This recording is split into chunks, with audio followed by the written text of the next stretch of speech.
Hello everyone, my name's Daniel and I'm a programmer and an artist.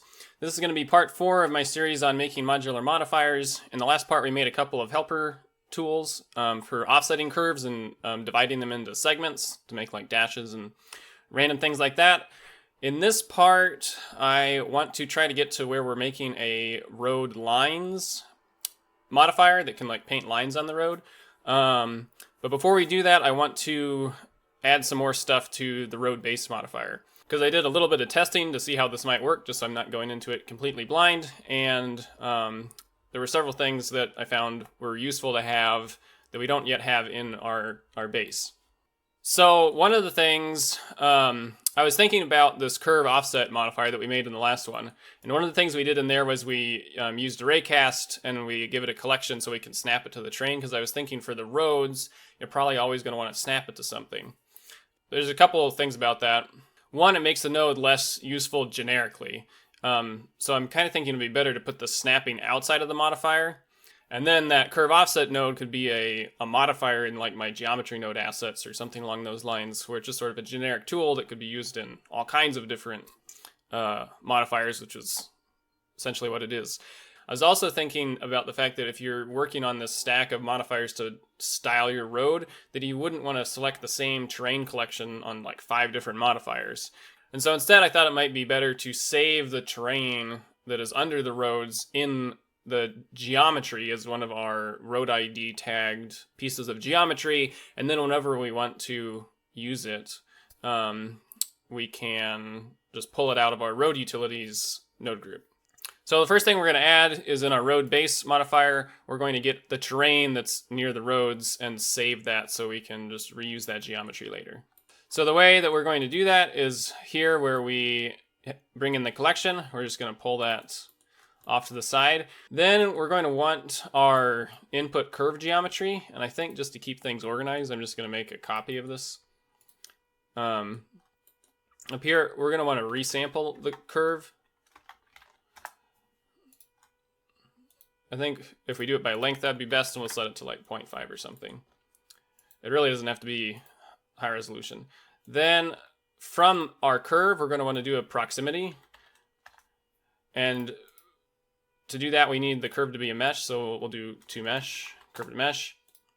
And then we want to sample the proximity to the edges, and what we can say is the distance, if the distance is greater than some number, then we will delete the faces of our terrain.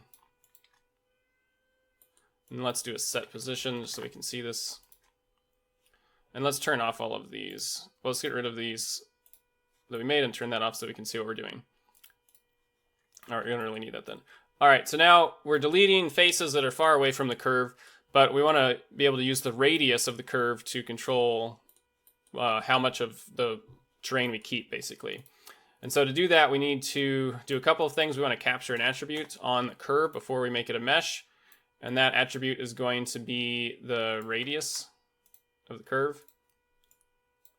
And then we're going to want to sample the nearest point of the mesh once we've converted this to a mesh.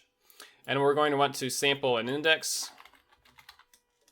And the index we want to sample is the nearest index from the same mesh, and we want to sample the captured radius value, and we'll use that as our to control what we keep.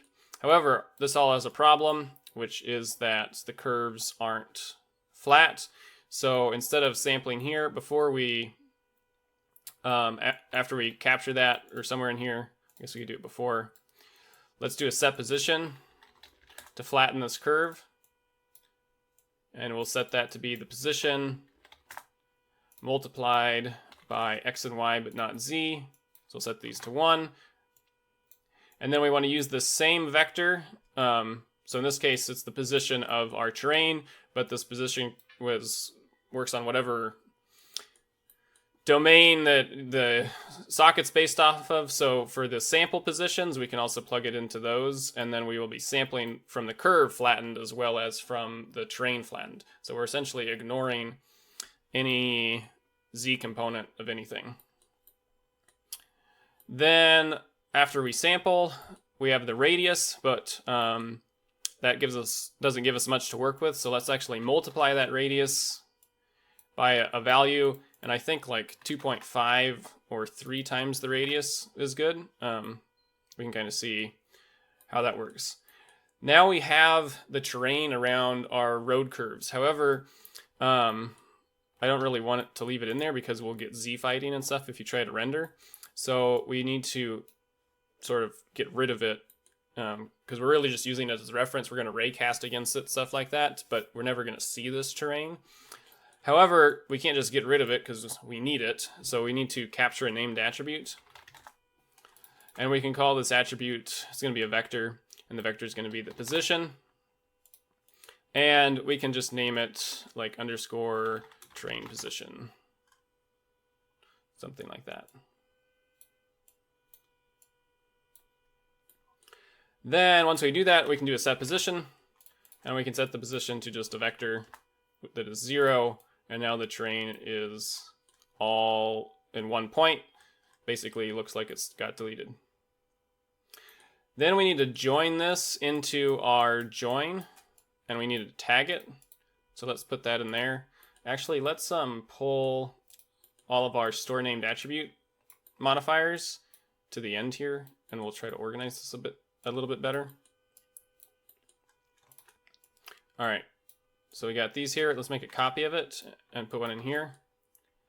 And then I like to just line these up so they go straight across. It just makes it look a little more organized.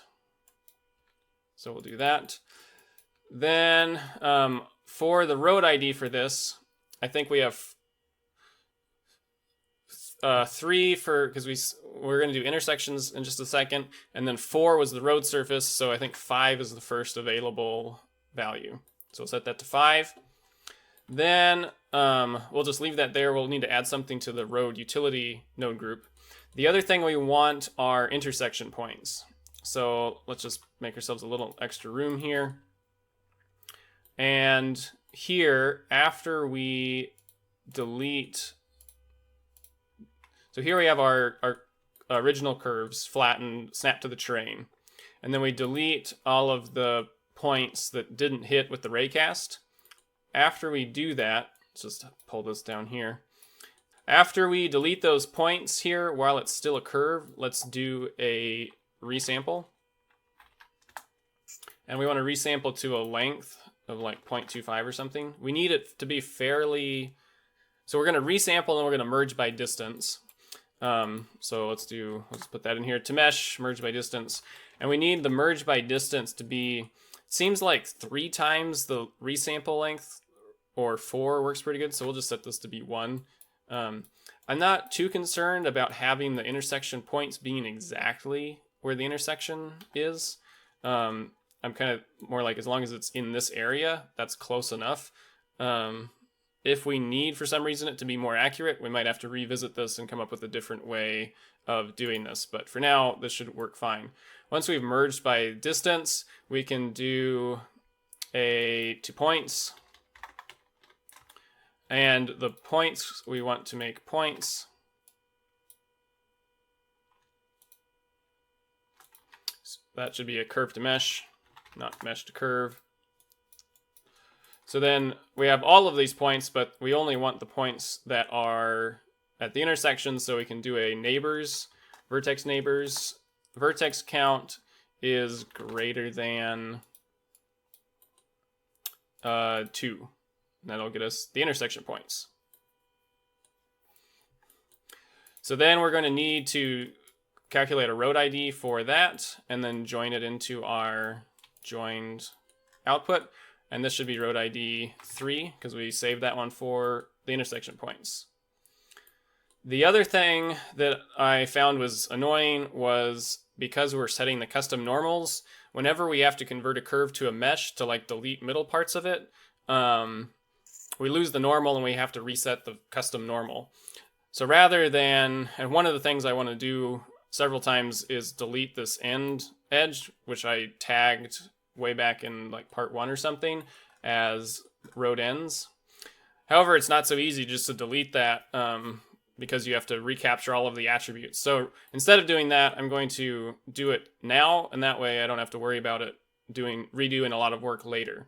So the way we do that is we're just going to capture an attribute on the curve here, and it should be a vector, and we want to capture the normal.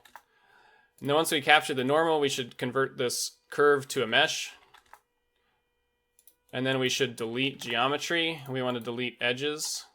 And we want to delete them where they have the named attribute of road ends. Road ends. Actually, where is that? Honestly, we could probably just change this to a capture attribute. So let's do that instead. We'll do capture attribute. We want to capture a boolean on the point. And we'll plug this in here. And then we'll plug this in here instead. And then I think we can just bring this across. See? Yep, that deletes it. Then once we've deleted that geometry, we can do to curve. And then we want to do a set normal on the curve, and we want to do free and use this attribute that we captured. And then once we do that, let's bring this across. And we're going to have to redo this reverse curve. So I think we can just make a copy of this and plug this in instead. And we'll have to test that out. Then we need to capture a road ID on it. So I think we're up to 7 now on the road ID. We could also like make this 22 so that it's like the boundary twice. That could work. All right. Now we've captured a bunch of extra stuff in our road-based geometry. We need to now we need to separate it all out in our road utility modifier. So let's actually go here to this modifier and edit it. So this one we had set up already. It separates road ID 3, and that's the intersection points.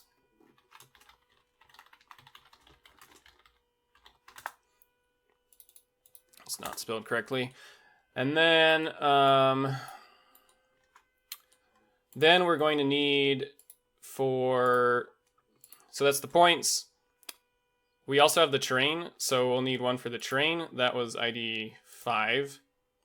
And we also have the 22 is the the road edges. So let's connect those up.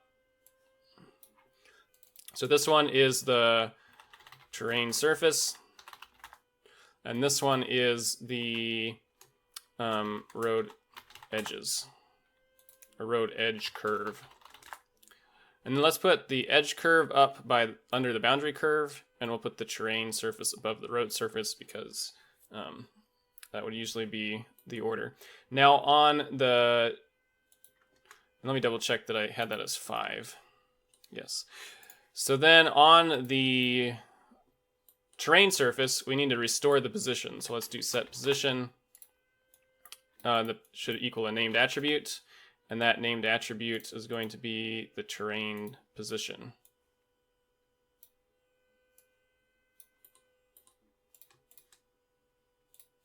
And we'll just organize this a little bit. And then on the boundary curve, that's fine. So then if we come out of this, we can see we have our centerline curve. We have a boundary curve that includes the end, so that's the one we can fill easily. Then we have an edges curve that is identical but doesn't have that, which we did simply because it's annoying to have to capture the normal and restore it every time you convert the curve to a mesh.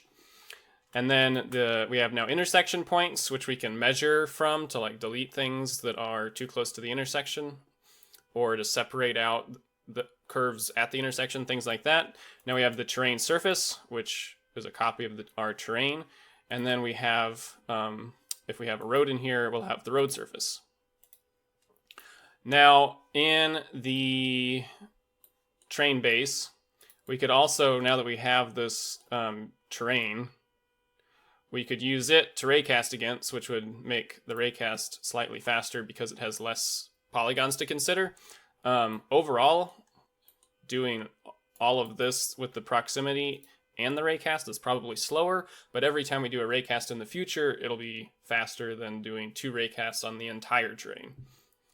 At least, theoretically, I haven't actually tested that. So anyway, still just doing a bunch of sort of managing things, adjusting, but we are making progress. Next, let's actually use some of those new things that we created. So in our road surface 2, we currently are having to select a collection for the terrain. So let's get rid of that collection. And instead, we can just use our terrain surface because we have that now. And since we got rid of that, we don't need a collection parameter on our modifier anymore. We also here, because we're copying a TerraNode terrain, it already has position-based UVs, but you might not be using a TerraNode terrain. So let's go ahead and add UVs to this. So we'll store a named attribute. It should be a 2D vector on the face corner, and we'll call it UV map. And we'll expose this name to the input, and we'll use the position as the UV coordinates. But let's scale them. Scale that position vector by like 0.1 so that it takes 10 meters for the texture to tile rather than 1 meter. If we probably should expose this too, but we'll worry about that later. I like to call this UV name, and that should be fine there. So then we can get rid of that. So now we have our textures. Now we could make also in our triangulated surface, the UV is the same way. As if you recall, we did all sorts of funky stuff where I was capturing like the index of the points on the curve and comparing how far away they were to create UV seams and all of that. Later, when I was editing the video, I was thinking about it and I was like, that's not really necessary because it's not like we're baking the textures or doing anything where how the UV layout really matters that much. So the UV layout just has to put textures on the road in a way that makes sense and not anything else. So instead of doing all of that where we capture all of this and do the seams, let's just skip all of that and we'll do the exact same thing we did for the road surface 2, and we'll do the position and we'll scale it by 0.1 instead.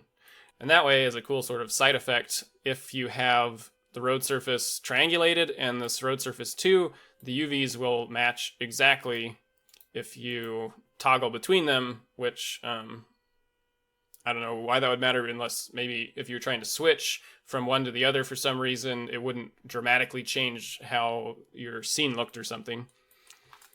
I don't think you'd ever use both of them at the same time, so. But that way they're just consistent, and consistency is nice because it makes things predictable when you're working on stuff. All right, so all of that was just sort of cleanup. Now, one other thing I wanted to do was I noticed if we add in a geometry nodes again and we select our curve offset, when I was doing the curve offset earlier, I was like, why is it so slow dragging it? I was kind of wishing that could be faster, and I think if we just increase the resolution of the remesh, that will make it a lot faster. You can see now it's much faster because the remesh, the curve, the points to volume and then the volume to mesh, and then deleting the mesh is what takes the most time out of all of our entire set of modifiers in their node tree so far. So if we make that less work, then we can make the whole thing faster. However, doing that creates these weird patterns on the edge of the road, which I don't really like. So I think to get rid of those, we can just smooth the curve after we delete the mesh. Then and then here in the position, we can just set the position to a blur attribute. And I think that result looks just as good as what we had before with the higher remesh resolution. But the benefit is now if we adjust this, it's way more responsive and sort of interactive to edit settings. All right, so I'm 20 minutes in real time, probably a little shorter edited, but we haven't started making anything new. So let's do that. We'll add a new geometry nodes group and we'll call it road road lines.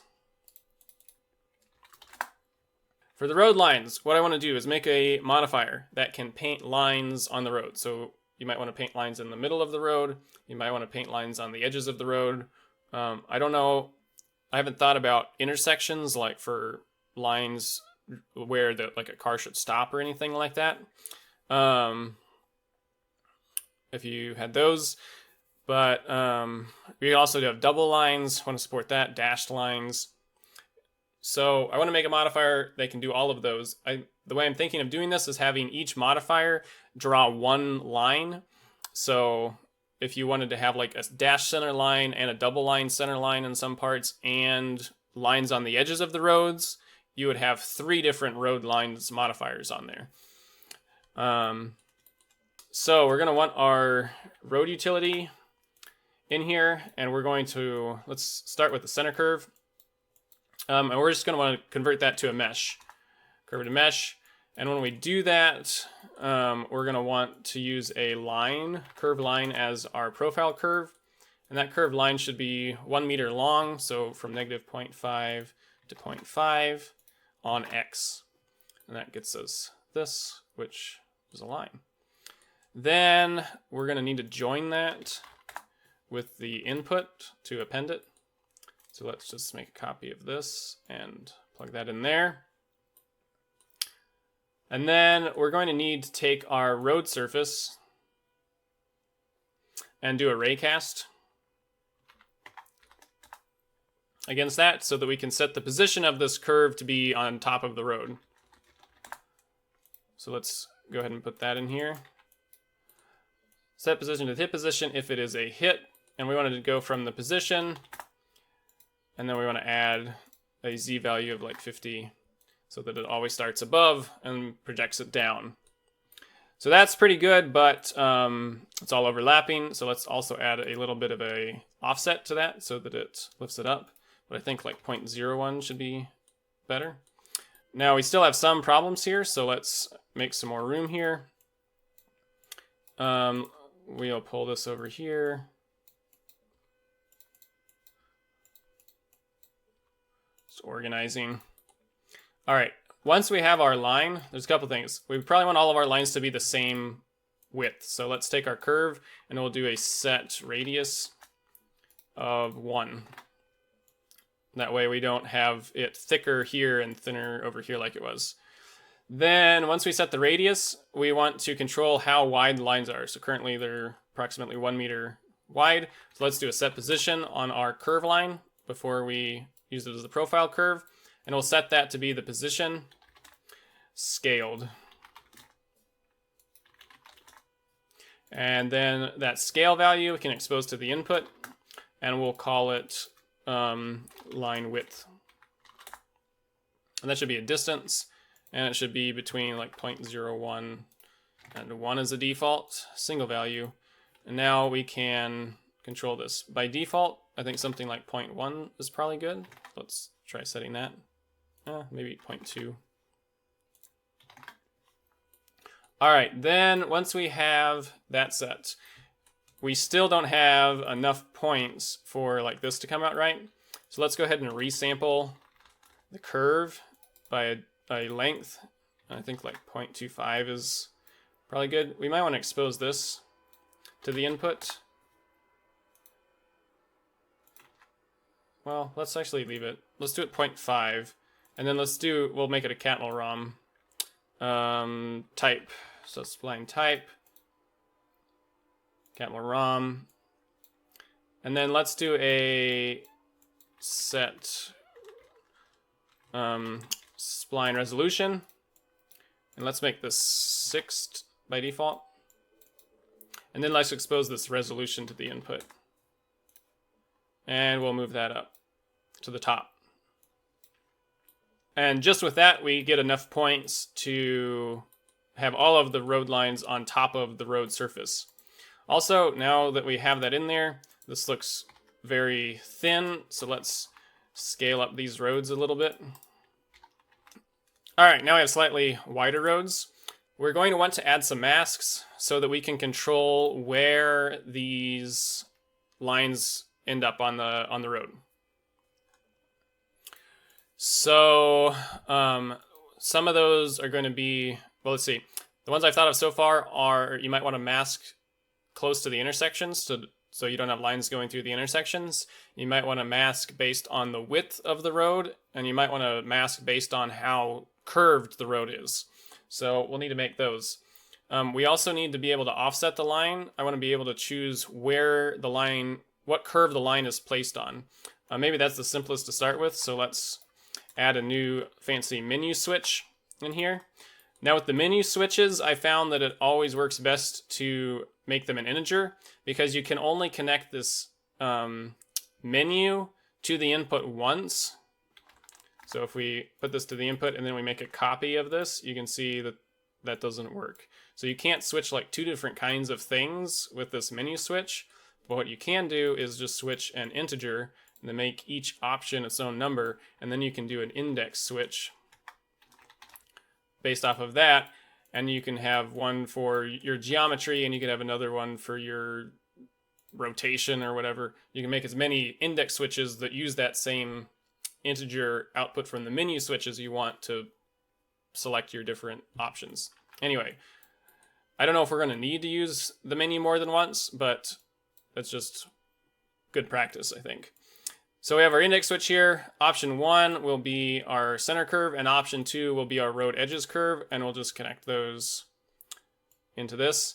And then for the menu, we need to select the menu switch, go to the node tab, and we'll call this option 0 will be center line, and option B will be road edge. So now we have the menu. Let's go to the group. We'll call it type. And let's put it at the top. So now you can choose the type of line you want to draw. And we can switch between the road edge, which doesn't work because it's ray casting, I guess, on, I don't know why that doesn't work, but it clearly didn't work very well. All right, let's try adding in our offset node. Let's do an offset. Wasn't called offset? Curve offset. Put that in here. Try quality of 2.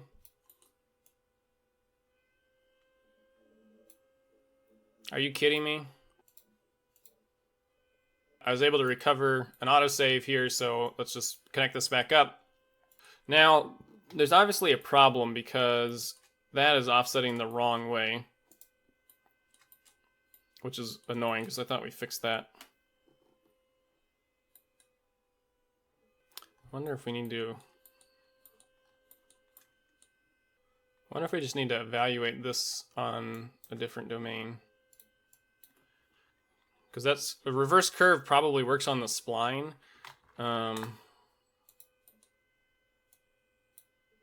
Hey.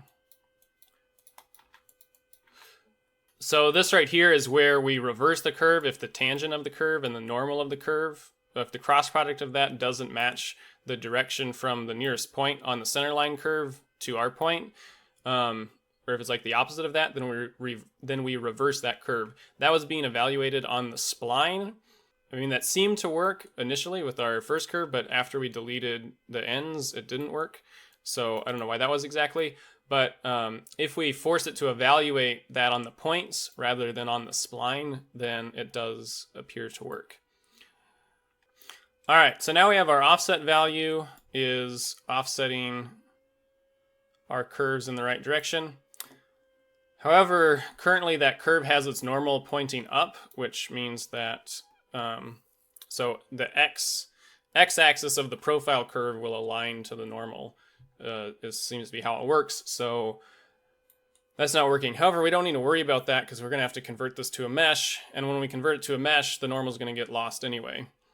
And the reason we have to convert it to a mesh is because we want to potentially delete lines that are close to intersection points.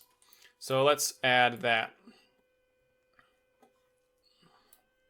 So I think we want to add that right here after we set the spline type before we calculate the radius.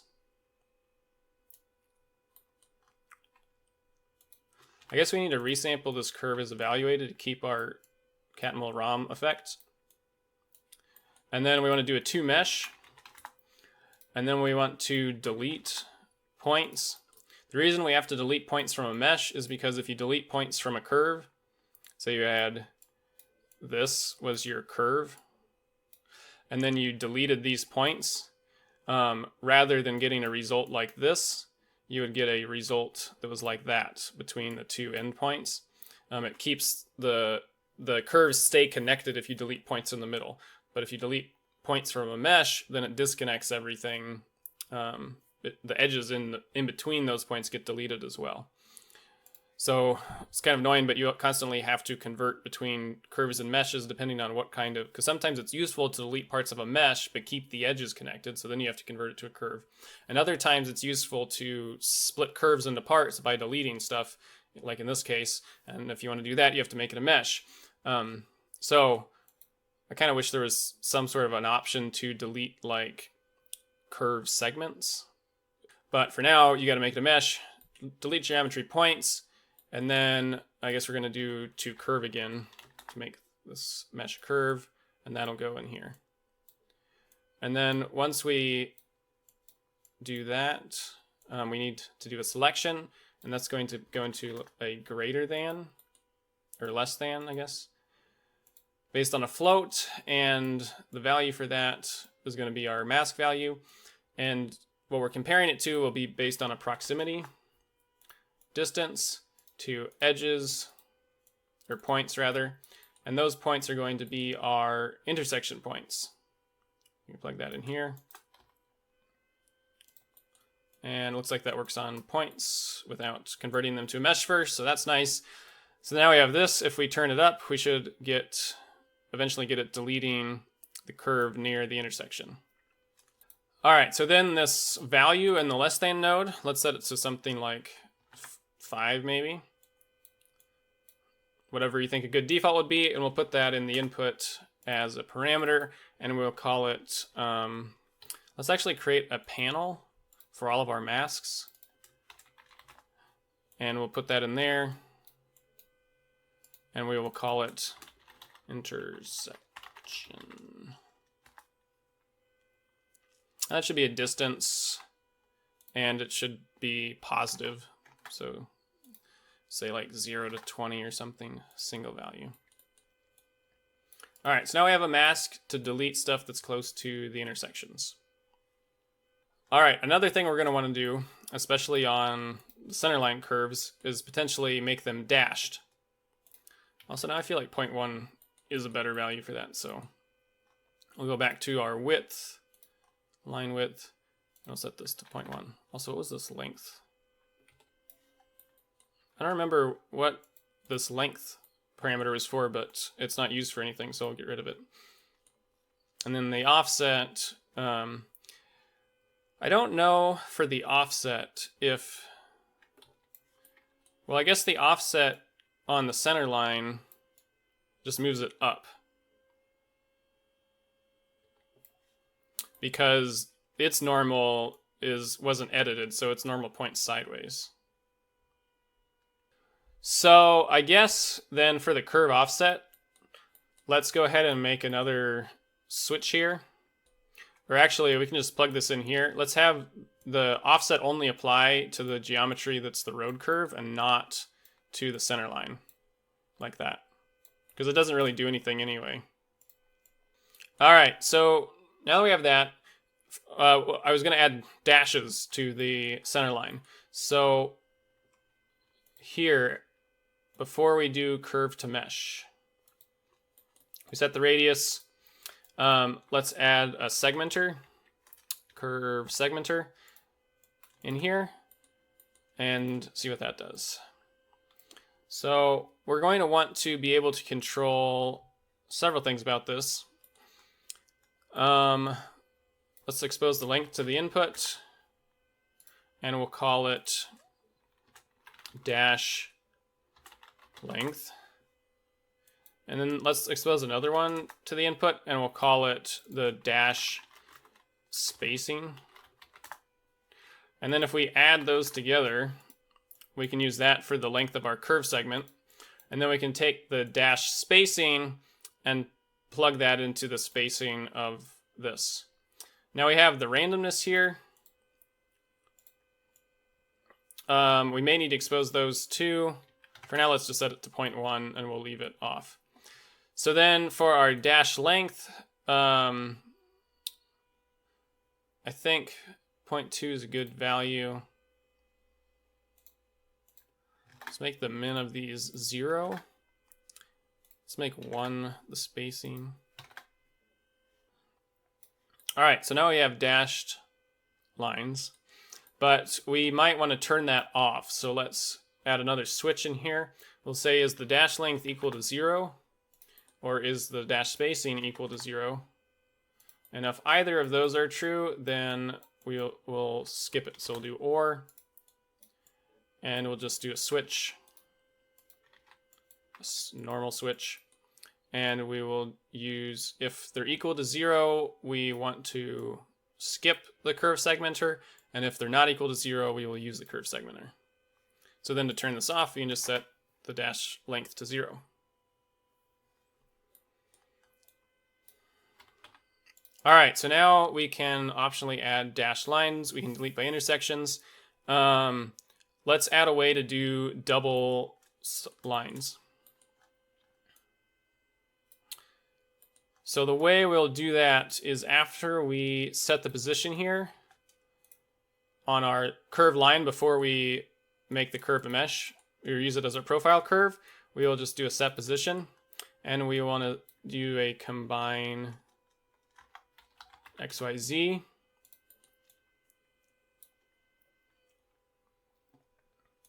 Or we can just do like a scale. And we can make it 1 on X. And we can expose this to the input. And we will call it the double line spacing.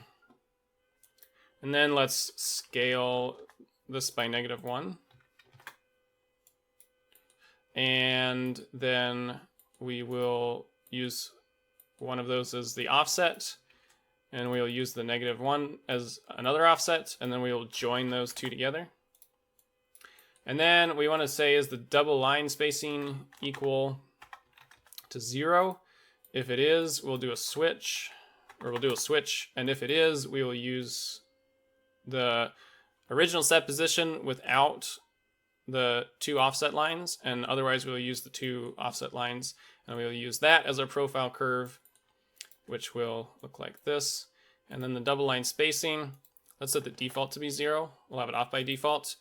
The min should be 0, should be a distance, and the max, I guess we should set this to 0.5 then, so that we're measuring the distance between the 2 lines. And then we will set the default to 0, and we'll set the max to like 1, because that's pretty big. Single value. So now we have this double line scale. If we set it to 0, we get 1 line. Let's view our joined output. And then if we increase it, we get double lines. All right, now we might want to put double lines only on curved parts of the road, like here, and then have dashed lines here. So, or in other words, we might want to be able to mask what type of line we put on what part of the road based on the curviness of the road. So let's see if we can capture a value that represents how curved the road is.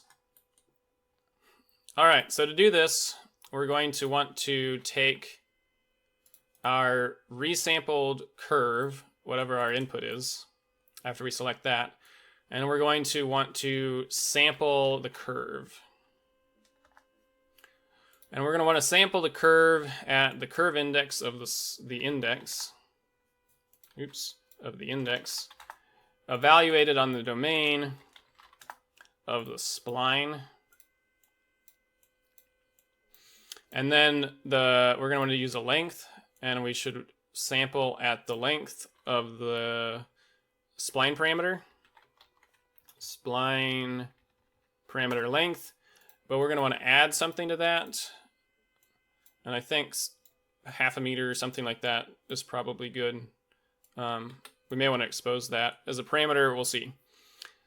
Then what we want to do is compare the length of a vector between the end of the tangent. So say we're sampling the curve at this point and this point.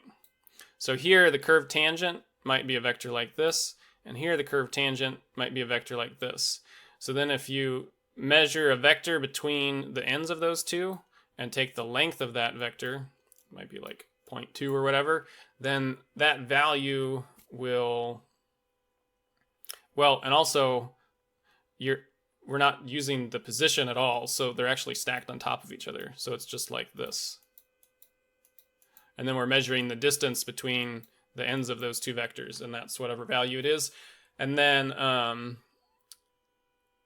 we can use that value to see how curved the road is at that point, because if the more curved the road is when you go a little further, because the more curved the curve is when you go further, when you sample farther down it, the longer that line between the ends of the two tangent vectors will be. So to do that, we just take the tangent and we subtract it from the tangent.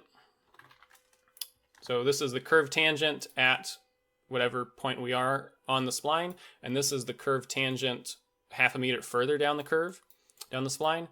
Subtract those. Oops, we take the length. And then once we have that length, we can capture it as an attribute back on our curve. So let's do that, capture attribute.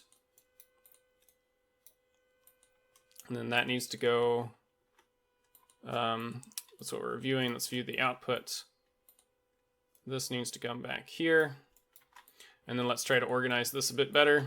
So pull this all back, and let's see if we can't put this in here. Maybe like this. All right, so now we have this value here is like our curvature value essentially. So once we have that curvature value, we need to do all of this to the curve. Actually, I wonder if we should do that first. Yeah, I think it probably makes sense to do all of this first. So we'll actually separate this and let's move it back here. So we resample the curve, then we do all of this. Then from the resampled curve, we will get the curvature. So let's slide all of this over like so. And then we'll fit this in here like so. Get rid of that. This needs to connect up to that. So now we're capturing the curvature on the resampled curve, which has more points in it, should be more accurate. What we want to do is we want to delete. So we have the curved mesh. Here we're deleting based on the proximity to the intersection points. So let's pull this up a little bit. I also want to delete based on the curvature. So we'll put another delete geometry in there. And after we make this curve into a mesh, we will say, is the curvature greater than some value? And is the curvature less than some value? And if either of those are true, so we'll do an or, we're going to delete those points. So that can go like this. Put this up here. So then these need to be exposed to the input. And we put those in the masks. And those can be the curvature min. So if it's, well, this should be the max because it's connected to that one. And then this one we'll expose to the input. And we'll call it, we'll put it above that one, and we'll call it curvature min. And so by default, we will set those to 0. Let's make them a factor. It goes from 0 to 1. 0 to 1. And then let's actually view our curvature value here. That is a lot of numbers. So it's very small. So let's see if we multiply this. I want to try to get it to like the 0 to 1 range. So if we multiply it by 100, I feel like something's off on this. Spline parameter length, add a distance to it. All right, so it appears there is a bit of a problem because I was resampling the curve first and then setting the spline type. And what that did was it made the segments, it like forced the segments to be straight, essentially. So we don't want to resample the curve there. We just want to set the spline type to Catmull ROM, then set the resolution, and then resample the evaluated curve, which means that the sort of angle of each point in the curve is more consistent. So if we take our curvature value and we multiply it by, say, like 10, you can see here we get a 0.8, 0.9, so we're getting close to 1 on this part of the curve where it's sort of like a 90-degree corner. And then over here where it's straight, we're getting like 0.02, so less than 0.1. I think that's pretty good should be pretty good for a range. So we'll take this multiplied value and we'll plug that into our less than. And that way, when you drag the slider for the curvature min and max, which we want to be factors between 0 and 1, single values, then those numbers, you will be using more of the full range of that slider rather than just the tiny bit right at the beginning. The curvature max should be 1 by default, and the curvature min should be 0 by default. So then we can say, bring up the minimum. So now we only have curves where it is curvy. Let's look at the output again. I think we may want to blur that attribute as well, just to sort of smooth it out a little bit. So let's plug that into here. We need a little more room. Select all of this, pull it back. So then also it appears that 10's a little too much. So let's drop this down we'll drop this down until we can see all of the curve here, because that's a pretty sharp corner. So it looks like that's about 5. So let's set it to 5 and then we'll clamp it so that that's the steepest, or that's the sharpest the curve can get. That's going to be 1. So if you set the curvature max to 1, you'll keep that. Anything less than 1 will cut out those very sharp parts.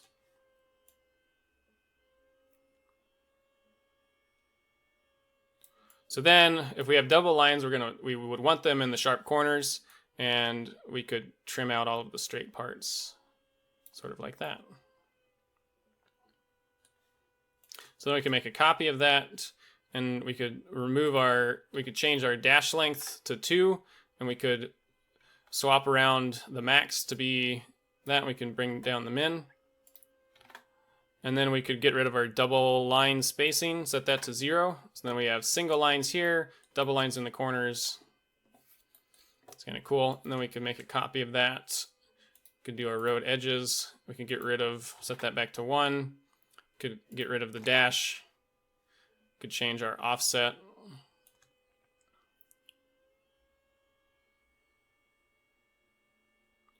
Could take the intersection to 0 so that it doesn't cut that out. And there you go, we got some lines on the road. It looks like we're still deleting some things here for some reason. I guess maybe the center line, maybe 5's too much. Let's drop this down to 4.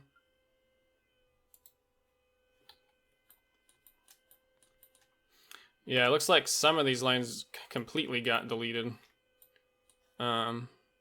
That's partially just how I've laid out the roads though. Anyway, so this needs more work. We're gonna need to add UV coordinates to it so that we can put different styles of lines or like textures on the stripes. And I thought having a way to mask based on the width of the road could be useful, because then you could make like narrow roads that didn't have center lines or things like that. Anyway, that's what we got so far. I'm going to call it there for this one. We got road lines though. It's making progress. It's looking pretty good. Yeah, let me know what you think. Hopefully it was interesting. That's all I've got for this one. Thanks for watching.